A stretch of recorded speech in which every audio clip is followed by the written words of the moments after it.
Sabdamu Bapa bagai air segar, membasahi menyuburkan bumi,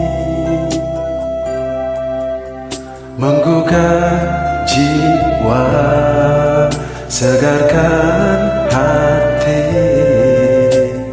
kobarkan nurani untuk bersaksi.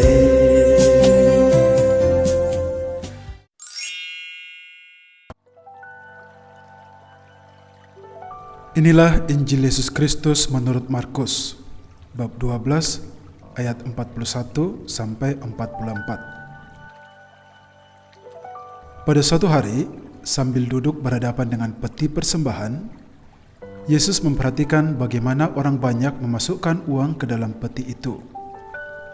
Banyak orang kaya memberi jumlah yang besar.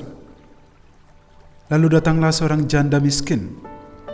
Ia memasukkan 2 peser, yaitu 1 duit. Maka Yesus memanggil para muridnya dan berkata kepada mereka, "Aku berkata kepadamu, sesungguhnya janda miskin itu memberi lebih banyak daripada semua orang yang memasukkan uang ke dalam peti persembahan itu. Sebab mereka semua memberi dari kelimpahannya, tetapi janda itu memberi dari kekurangannya semua yang ada padanya, yaitu seluruh nafkahnya." Demikianlah sabda Tuhan. Terpujilah Kristus.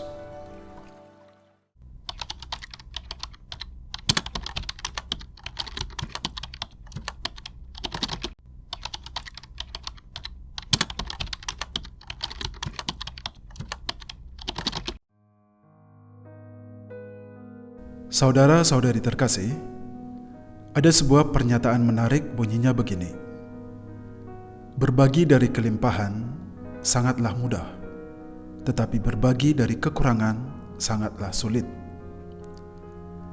Saya sangat setuju dengan pernyataan ini, sebab dalam kehidupan sehari-hari kita bisa menemukan bahwa ada begitu banyak orang yang berkelimpahan harta yang suka berbagi dengan orang lain.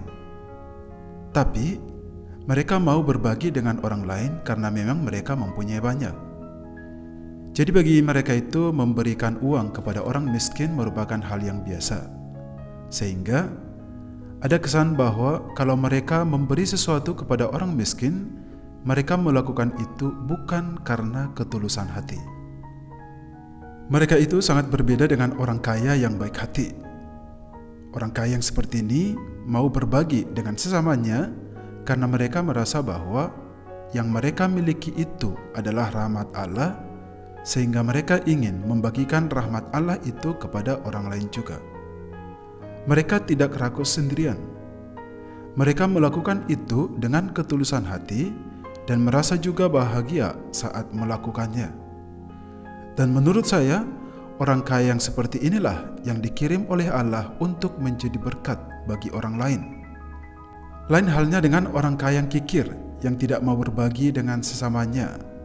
Mereka tidak menjadi berkat bagi orang lain, tetapi malah menjadi batu sandungan. Mengapa saya katakan orang kaya yang kikir menjadi batu sandungan?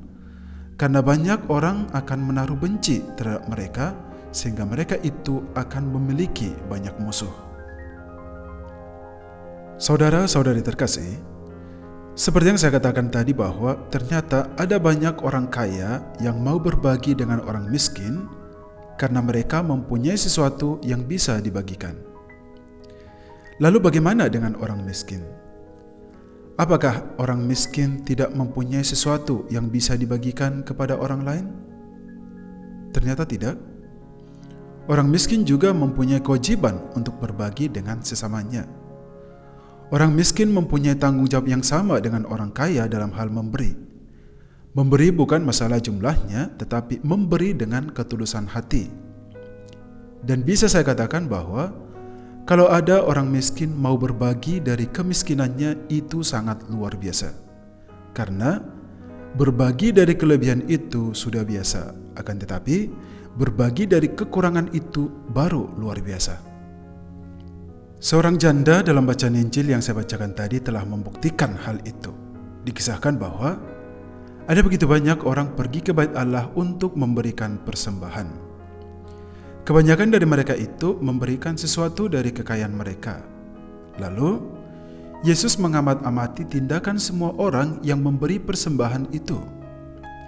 Yesus melihat bahwa banyak dari mereka memberikan persembahan karena memang mereka mempunyai sesuatu yang bisa dibagikan. Istilahnya adalah mereka mempunyai uang, mereka mempunyai mata pencaharian, mereka mempunyai hasil panen. Jadi, amatlah wajar bila mereka memberikan persembahan ke bait Allah. Tetapi ada satu orang yang menarik perhatian Yesus, yakni seorang janda. Seorang janda itu juga memberikan persembahan sama seperti orang-orang berada tadi. Dia menjadi objek perhatian Yesus. Mengapa dia menjadi objek perhatian Yesus? Karena dia juga memberikan persembahan sama dengan orang-orang kaya itu tadi, walaupun jumlahnya memang berbeda.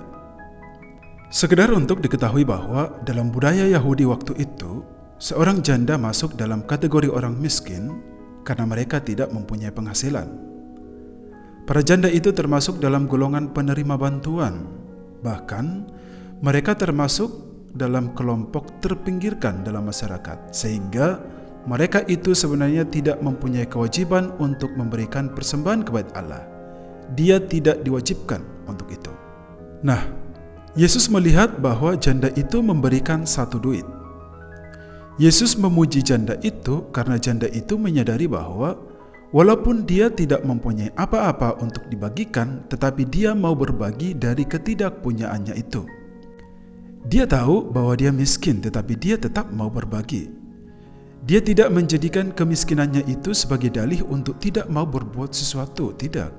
Justru, disitulah letak kehebatannya, makanya Yesus memuji dia. Sebab dia memberikan dari kekurangannya dan ternyata Yesus mengatakan itu adalah tindakan yang sangat luar biasa. Yesus memuji dia dengan mengatakan bahwa tindakan janda itu sangat luar biasa. Bahkan apa yang dia berikan itu melebihi dari pemberian orang-orang kaya atau orang-orang berada yang memberikan persembahan bersama dia.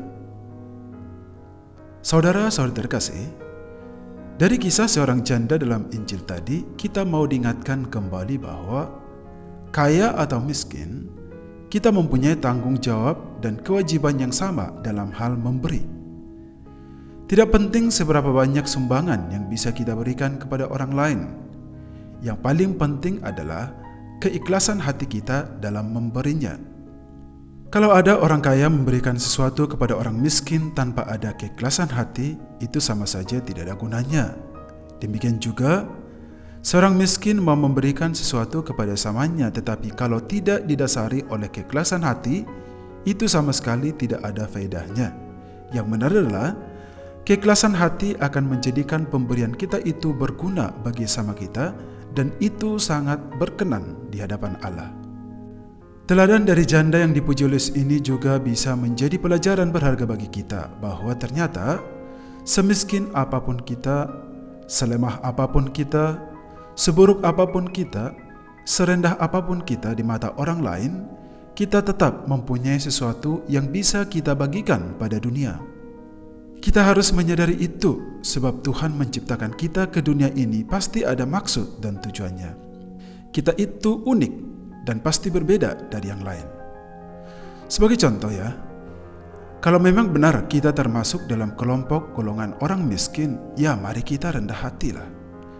Jangan seperti orang lain yang sudah miskin, sombong, sudah numpang di rumah orang, berlagak sok kaya, dan lain-lain. Jangan sampai mempunyai sikap seperti itu. Sebab dengan berperilaku sebegitu, kita justru tidak akan mendapatkan kemurahan hati dari orang lain dan juga dari Allah sendiri. Maka marilah saudara-saudariku terkasih, kita berbagi dengan sama kita dengan niat yang tulus, supaya Allah selalu memberikan kemurahan hatinya kepada kita juga. Kita tiru sikap janda yang dipuji Yesus dalam Injil kali ini, yang mau memberi dari kekurangannya, supaya Allah juga menambahkan berkat-Nya kepada kita dan menambahkan rezeki kita dari kekurangan menjadi kelimpahan. Amin.